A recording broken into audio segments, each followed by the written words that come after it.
làm mì xào thịt bò với cải rổ. Mì thì mình có loại mì này, mì nào mình xài cũng được hết, có loại nào mình xào loại đó ha. Mì, tỏi băm, thịt bò thì mình sắc mỏng như vậy nè, nhỏ mỏng mỏng như vậy. Cải rổ thì cái cọng cải mình phải sắc cái vỏ ngoài nha, không nó dai. Trong cái thịt bò này á, thì mình sẽ cho vào đây là một muỗng cà phê dầu hào,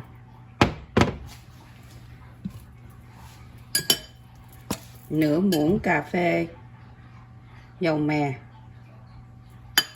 cho nó thơm. Và mình sẽ cho vào trong này một chút bột tỏi,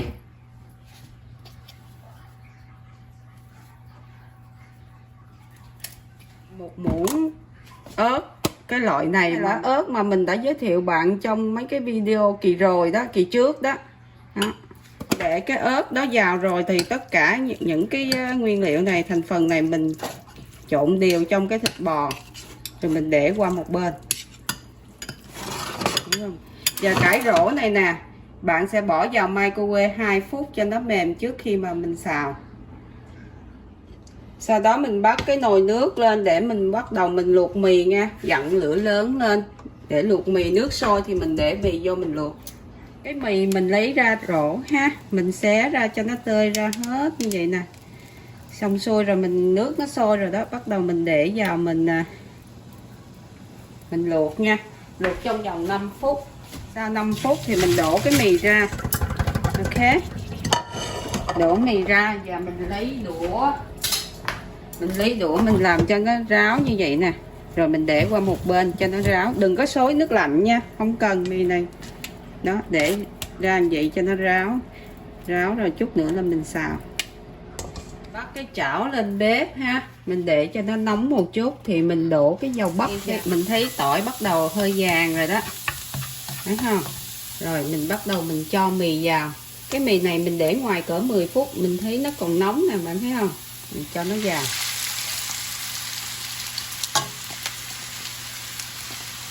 Cái lửa mình mở lửa lớn nha, lửa 2 á. Mình trộn nó.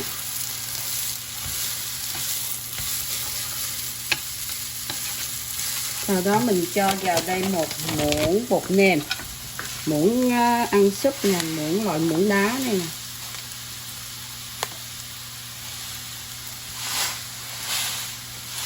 Mình cho vào một muỗng. Rồi mình xào nó. Mình xào đến khi nào mà mình thấy tất cả các cọng mì nó bóng đều, cái dầu ăn nó bám vào đều hết á, là mình biết cái dầu là mì nó đã chín. Bạn cứ xào như vậy.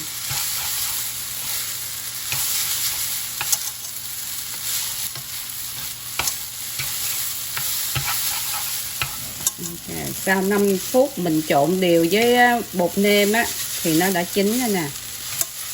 Mình mới lấy mì ra. Bạn dùng chảo mì xào còn nóng á, bạn đổ vào một chút xíu dầu, một chút xíu thôi nha.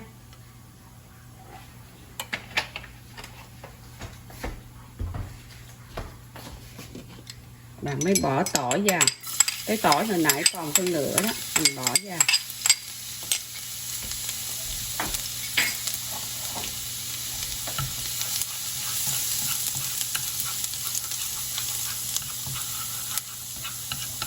Sau đó cái của cải rổ mình bỏ microwave 2 phút nè.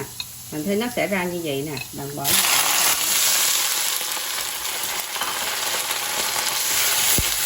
Dặn lửa nhỏ xuống.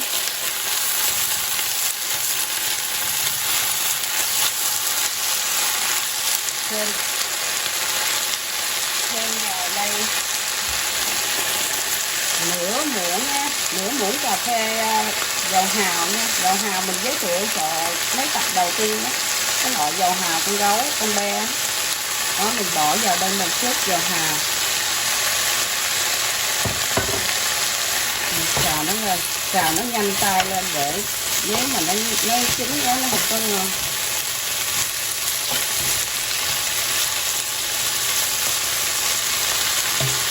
cho vào đây một chút dầu hào và một nửa chút xíu, nửa của muỗng cà phê bột nêm thôi.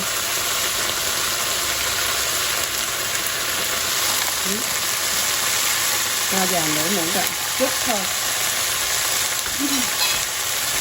Xào lên.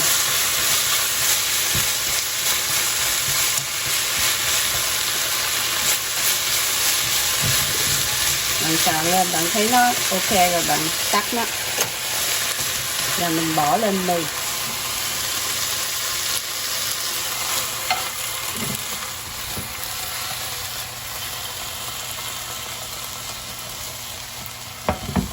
Bắt một cái chảo mới lên nha, chảo mới lên, dặn cái lửa thiệt là cao để cho chảo thiệt là nóng.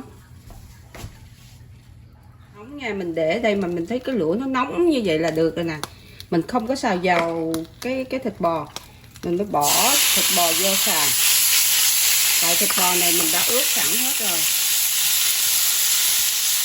Tại nếu mình bỏ dầu vô xào á thì cái thịt bò nó không có cháy, nó không có ngon. Đó, mình không bỏ dầu nha, tại vì trong dầu hào, dầu mè nó đã có dầu rồi. Đó, mình bỏ thịt bò như vậy, mình vô mình cứ xào qua xào lại. Bạn xào một hơi, bạn thấy thịt bò bắt đầu nó chín rồi đó, tắt lửa. Và mình lựa cái lửa này mình xào cho nó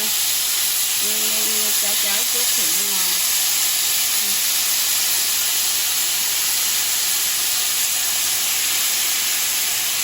Tắt lửa, bạn xào một hơi rồi bạn thấy nó chín rồi, bạn lấy ra. Thịt bò mình xào lâu quá dai nha mấy bạn. Rồi vậy là mình hoàn thành cái mì xào thịt bò với cải rổ rồi đó.